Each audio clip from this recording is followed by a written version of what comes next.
Good morning students. आज हम लोग NCERT chapter 4 linear equation in two variables class 9 का एक्सरसाइज 4.3 से क्वेश्चन नंबर 7 को पढ़ेंगे। आइए बाबू देखते हैं क्वेश्चन नंबर 7 है क्या। क्वेश्चन नंबर 7 में कहा जा रहा है कि Yamini and Fatima, two students of class 9 of a school together contributed 100 towards the Prime Minister Relief Fund to the help of earthquakes victims।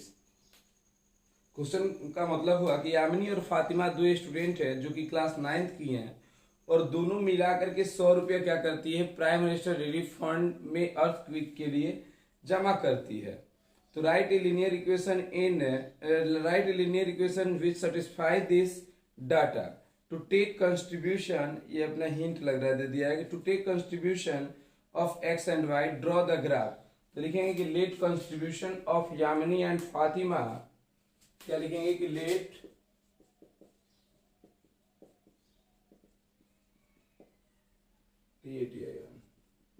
Contribution of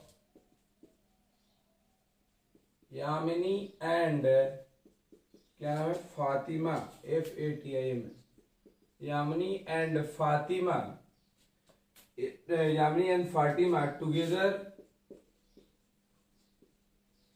towards the, कितना जमा कर रही है, prime minister relief fund, direct लिख दे रहे हैं, अपना समझ लीजिएगा, PRF यानी prime minister relief fund be help ₹X and ₹Y। मैंने मान लिया कि यामिनी और फातिमा दोनों जो लड़की प्राइम मिनिस्टर रिलीफ फंड में 100 रुपया मिला के दी है, उसमें एक का X है और दूसरा का क्या है, Y है। इसलिए अब मेरा क्या हो जाएगा, X एंड Y रिस्पेक्टिवली डाल दीजिएगा। अब यहां से क्या हो जाएगा, अगर आपको चाहिए तो बाय गिवन या अकॉर्डिंग टू क्वेश्चन क्या है कि अगर X और Y वो दी है तो ₹X यानी X plus Y equal to कितना, 100 रुपया ही जमा किए है ना, X plus Y equal to 100। अब बाबू इससे आप क्या करोगे, इक्वेशन फाइंड करोगे, एक टेबल बनाओगे। कल बताया था कि टेबल कैसे बनता है, और टेबल बनाने के लिए आप करोगे क्या कि x plus Y equal to 100। तो यदि आप यहां देखो तो इसको आप क्या लिख सकते हो कि x equal to 100 minus Y लिख सकते हो कि x equal to 100 minus Y. अब वैल्यू को अगर कम से कम बोले थे कि दो वैल्यू, ज्यादा से ज्यादा जितना निकालना है उतना भी आप निकाल सकते हो, कोई उससे मतलब आपका ना क्वेश्चन अच्छा बनेगा ना क्वेश्चन खराब बनेगा। कहने का मतलब है कि अगर आप दो भी निकाल करके आप ड्रॉ कर देते हो तो कोई दिक्कत नहीं है, लास्टली 3 निकालो, 3 से ज्यादा के फेर मत पड़ो, झूठ का टाइम इन्वेस्ट होगा। तो यदि बाबू आप y का वैल्यू 20 रख रहे हो, y का वैल्यू क्या रख रहे हो 20, तो इसका x का वैल्यू क्या आ जाएगा 80, क्योंकि 100 से 20 माइनस यानी x का वैल्यू 80। यदि तुम इसका वैल्यू रख रहे हो 50, y का वैल्यू 50, तो x भी क्या आएगा 50। यदि तुम x का वैल्यू 40 रख दे, y का वैल्यू 40 रख रहे हो तो ये कितना आएगा 60। तो इस तरह से आप अब अगर तैयार करोगे डाटा, तो ये x एक्सिस का होता है और ये y एक्सिस का होगा। तो यहां पे अगर हम रखिए 10 20, ऐसा करो ना कि जो 10 के 20 30 पे आ जाए, 20 ही रख लेते। अगर हम इसको रख देते हैं डाटा को, अगर हम रख दिए यहाँ पे y इक्वल टू 60, तो x का वैल्यू कितना आ जाता 40। अब देखो, अब इस डाटा रखने से क्या होगा कि लाइन और कम बनाना पड़ेगा। हम टेबल ले रहे हैं 20 का, ये हो गया, ये 20 40 60 80 100, आगे भी बन जाएगा। माइनस का तो कोई यूज नहीं है बट रख लो, -20 -40 -60, यहाँ पे हो जाएगा 20 40 60 80, ये सब रखने के लिए तो आप सीख चुके हो, क्लास 8 में इसके बारे में सारा जिक्र किया गया होगा आपको। -20 कैसे रखा जाता है, ये पॉइंट को हम सबसे पहले देखते हैं कि इसमें का जो डाटा है वो ज्यादा से ज्यादा इस ग्राफ पर क्या हो जाए, एग्जैक्टली शो हो जाए। और अगर एग्जैक्टली शो नहीं होता है तो हम इधर भी शो करते हैं, बट फिर में रहते हैं कि जितना हो सके वो एग्जैक्टली डाटा वो मेरा ग्राफ पे आ जाए। और जितना भी डाटा बड़ा होगा आप उतना बड़ा से स्टार्ट कर सकते हो। जैसे कि अगर ये डाटा मेरा 2080 हम देखने था कि ये सारा जो है 20 की टेबल से बिलोंग करने वाला है, सो इसलिए मैंने इस पे 20 का ही टेबल का प्रयोग किया। जैसे x पर 80 तो y पर 20, x पर बाबू 80 तो y पर 20, यानी ये पॉइंट हुआ। फिर कह रहा है क्या कि अगर x पर 40 तो y पर 60, x पर 40 तो y पर 60। ग्राफ पेज पे आपका एकदम एग्जैक्टली बनेगा, बट यहाँ पे आपको हम केवल एग्जाम्पल के माध्यम से या एक ग्राफ एक्सरसाइज के माध्यम से आप इसको समझ लो। अगर x पर 60 तो y पर 40, x पर 60 तो y पर 40, यानी आप देखोगे कि ये एक लाइन जा रहा है जो तीनों से होते हुए निकल जाएगा, और इसका नाम क्या होगा, x plus Y equal to 100। दूसरी चीज, अगर बाबू आप पॉइंट का नाम भी बनाना चाहो, पॉइंट ए बी सी, तो ए पॉइंट क्या है, ए पॉइंट है 80-20, ए पॉइंट यहाँ पे हो गया 80-20, ये भी लिख सकते हो। पॉइंट बी क्या है 40-60, पॉइंट बी है x पर 40, ये बी है 40-60, और पॉइंट सी है हम लोग का क्या, x पर 60 तो y पर 40, यानी कि सी है 60-40। ऐसे लिख देने से थोड़ा सा और भी अट्रैक्टिव ग्राफ हो जाता है, तो सो आप इसका भी यूज करोगे और ग्राफ को ऐसे बनाओगे। और लास्ट क्वेश्चन एक और है बाबू, उस क्वेश्चन को देखते हैं। सारे लोग इसका अपना रफ ये स्क्रीनशॉट लेंगे तो स्क्रीनशॉट ले लीजिए, नहीं तो नोट कर लीजिए। अगला क्वेश्चन, क्वेश्चन नंबर 8 है क्या,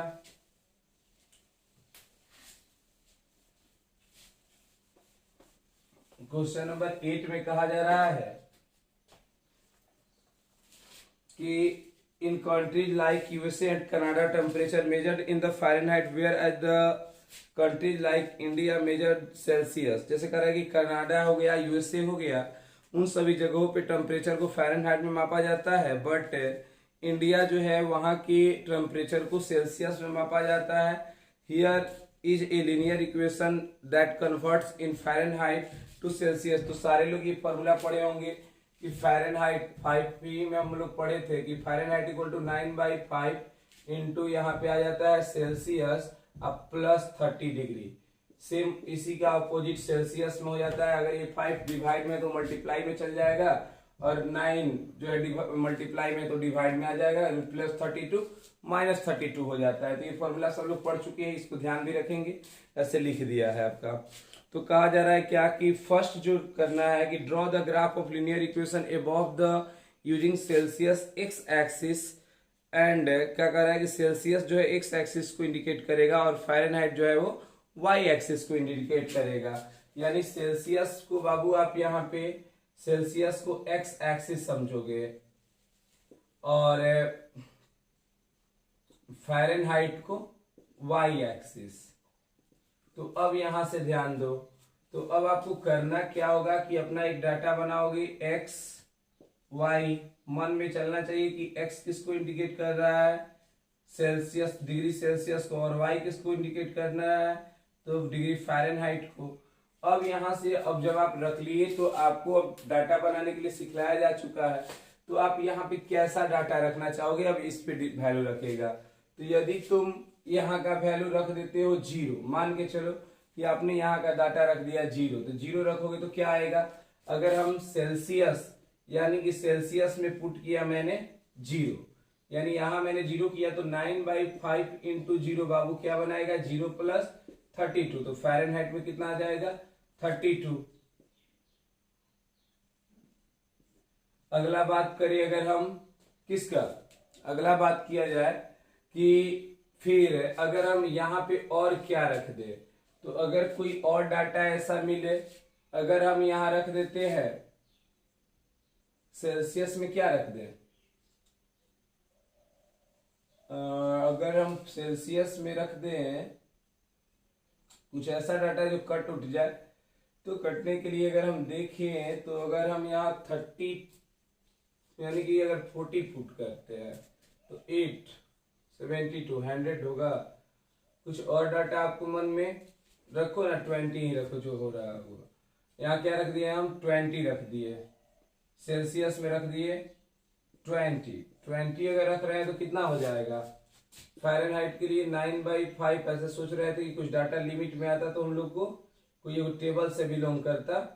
अगर सेल्सियस में रख दिए 20 तो कैंसिल करेंगे तो 4 + 32 तो 9 4 जा 36, अब प्लस 32 यानी 3 2 6 2 8, यानी ये आ रहा है कितना, 68। अब अगर यहाँ पे और कोई डाटा रखा जाए, एक लास्टली और डाटा, तो 8 5 40 5 9 45, अगर हम -40 रखे तो, अगर हम c का वैल्यू रख रहे हैं -40 तो 9/5 इंटू -40 आप +32, तो अगर बाबू कैंसिल करोगे तो 5 8 40, 8 हो गया, और 9 8 जा कितना हो गया, -72 और +32, यानी ये भी आ जाएगा -40। अगर हमने वैल्यू रखा कि ये अगर -40 तो ये भी क्या आ गया, -40। चलिए, तो इस तरह से अब हम लोग क्या करेंगे, इसको सॉल्व करेंगे। तो ग्राफ के लिए सब लोग जान रहे हैं, तो ग्राफ के लिए अब देखो, ग्राफ के लिए सबसे पहले क्या किया जाएगा, ये 4 से कटता है क्या, हाँ 4 से कटेगा ना, 4 से कट ही जाएगा, 8 से नहीं कटेगा। तो अब देखो हम क्या कर रहे हैं, हम इस पे ये x है, थोड़ा सा और इधर लेने दो ग्राफ को। यदि हम लोग को जो, क्योंकि निगेटिव तो पार्ट है नहीं, तो हमने क्या किया कि यहाँ पे ओरिजिन होगा x एक्सिस हुआ, y और y एक्सिस हुआ। यहाँ के बाद अगर हम टेबल ले ले 8 का, 8 16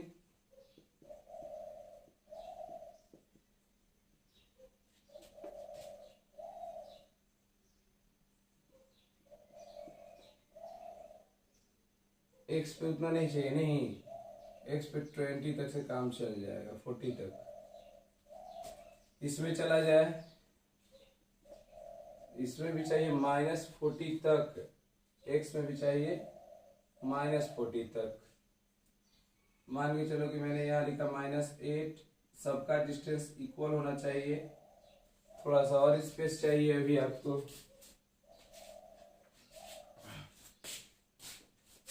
सुनो ना, जैसे आप ये तो फाइंड कर लिए हो ना, ये तो समझ गए कहाँ से आया है, अब हम यहीं पे बना रहे हैं, इस पॉइंट को आप लोग नोट कर ही लिए हैं।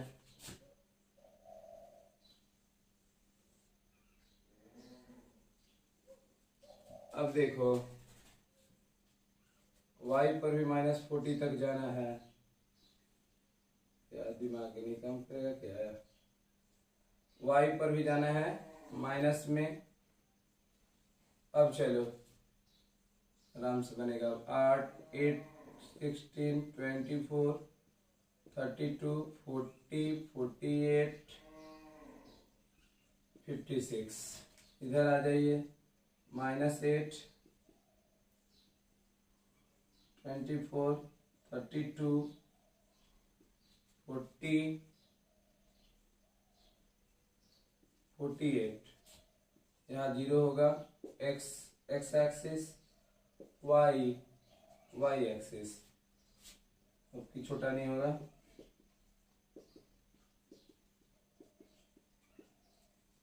हो गया,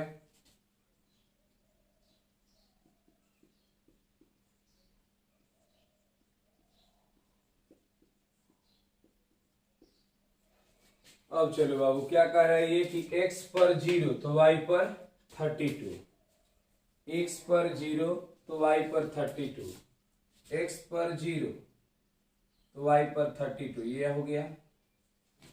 यानी ये पॉइंट अगर बनाइएगा तो कुछ पॉइंट भी बना सकते हैं। ये हो गया 0, x पर 0, y पर 32। आगे क्या कर रहा है, अगर इसको देखा जाए x पर -40 यानी यहाँ, तो y पर भी -40 यानी यहाँ पे पॉइंट आएगा ये। अगला x पर 20 तो 16 यहाँ आएगा बीच में, यानी इसके बीच में से लाइन जाएगा, आप मिलाइएगा अपना, होगा आपका। तो y पर 68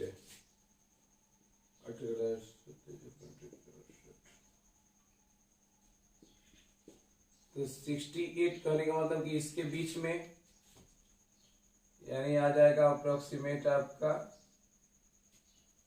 यहाँ पे बीच में, अपना मिला लीजिएगा। और यही लाइन क्या होगा आपका, यहां से जाएगा और ये जो ग्राफ बना आपका, ये ग्राफ कहलाएगा इसका, यानी कि F equal to 9/5 Celsius plus 32 का ग्राफ है बाबू। पॉइंट डाल देना यहाँ पे, पॉइंट ये है 2068। ये पॉइंट का नाम था मेरा -40। तो इस तरह से आपका ये इसका क्वेश्चन का क्या होगा, ग्राफ बनेगा। अगला क्वेश्चन कहा जा रहा है कि if the temperature is 30 degree Celsius तो फ़ारेनहाइट। अगर टेम्परेचर 30 डिग्री सेल्सियस हो तो आप लोग ये ग्राफ तो बना लिए होंगे। अब आइए क्वेश्चन पे आते हैं, इसमें और भी जो क्वेश्चन हैं उसको सॉल्व किया जाए। अगर अब अगला क्वेश्चन कहा जा रहा है क्या कि अगर मेरा क्या हो जाए 30 डिग्री सेल्सियस हो, तो आराम से इजी में निकाल सकते हो आप। फ़ारेनहाइट इक्वल टू 9/5 और ये कह रहा है 30 डिग्री सेल्सियस हो जाए, तो 5 6 जा 9 6 जा 54 प्लस 32, यानी आंसर आ जाएगा 4 2 6 5 2 8, यानी कि Fahrenheit equal to 86 degree Fahrenheit. Answer अपना बाबू मैच करते चलना, 86 डिग्री फ़ारेनहाइट। दूसरा क्वेश्चन में कहा जा रहा है कि अगर 95 डिग्री वो फ़ारेनहाइट हो, तो 95 डिग्री अगर ये फ़ारेनहाइट होगा तो 9/5 प्लस इंटू क्या था C प्लस 32। तो सबसे पहले आप कैसे सॉल्व करोगे, तो मान के चलो कि आप इसको इधर भेज रहे हो, तो 95 इंटू 5 और बाई इधर कौन आ जाएगा, बाई में 9 और माइनस में 32 इक्वल टू सेल्सियस। तो 9 से कटेगा क्या, 9 से नहीं कटेगा। तो अभी देखो एक आप सबसे पहले ये काम करते कि प्लस वाले भी इधर ला, 95 डिग्री माइनस 32 डिग्री कितना हो जाएगा, इक्वल टू 9/5 डिग्री सेल्सियस। तो 5 से 2 गया तो 3, और ये कितना हो गया बताओ, 63 डिग्री सेल्सियस, 63 डिग्री। अब 5 आएगा इधर 9 से बन जा और ये हो जाएगा सेल्सियस, यानी कि 7 5 जा 35 डिग्री, और ये कितना हो जाएगा सेल्सियस। आंसर मैच कर लो, 35 डिग्री सेल्सियस। अगला जो है क्वेश्चन क्या है कि यदि टेम्परेचर 0 डिग्री सेल्सियस हो तो फ़ारेनहाइट क्या होगा। तो क्वेश्चन नंबर ये 2 था, ये हो गया आपका 3। क्वेश्चन नंबर 4 कह रहा है क्या कि यदि टेम्परेचर 0 डिग्री सेल्सियस हो जाए तो क्या होगा। तो बाबू 0 डिग्री सेल्सियस का मतलब हो गया Fahrenheit equal to 9/5 into 0 plus 32, यानी अब सीधे समझ रहे हो कि ये पार्ट मेरा 0 बनेगा 32 डिग्री फ़ारेनहाइट। मैच कर लो 32 डिग्री फ़ारेनहाइट। अब क्वेश्चन कह रहा है क्या, if the temperature of is there the temperature which is numerically the same of both Fahrenheit and Celsius, yes or no। तो क्या ये दोनों आपस में इक्वल होगा। अच्छा क्वेश्चन नंबर 4 और है क्या, एक नहीं, क्वेश्चन नंबर 4 तो हो गया। Question number 5 is the temperature which is numerically same in both Fahrenheit and Celsius. तो क्या ऐसा पॉसिबल है। तो हम लिखेंगे कि इफ, क्या लिख सकते हैं कि इफ, क्या लिखोगे कि इफ यस, चाहे यस डालो कि यस इफ वी टेक, हम अगर हम ले लें कि take R equal temperature equal, यानी कि C इक्वल टू F अगर होगा तो किस पर होगा ये हमारा फाइंड हो जाएगा। तो मैंने पहले ही ले लिया कि यस वो होगा, नहीं होगा तो अपना कह देंगे लास्ट में नो। तो दोनों को अगर हम c इक्वल टू एफ ले लिए तो कह रहा है क्या कि फॉर्मूला तो आप पढ़े हो, f इक्वल टू क्या पढ़े हो 9/5 इंटू सी प्लस 32। अब अगर यहाँ पे इसको मल्टीप्लाई करो बाबू तो क्या बनाएगा 5f equal to 9c plus 32।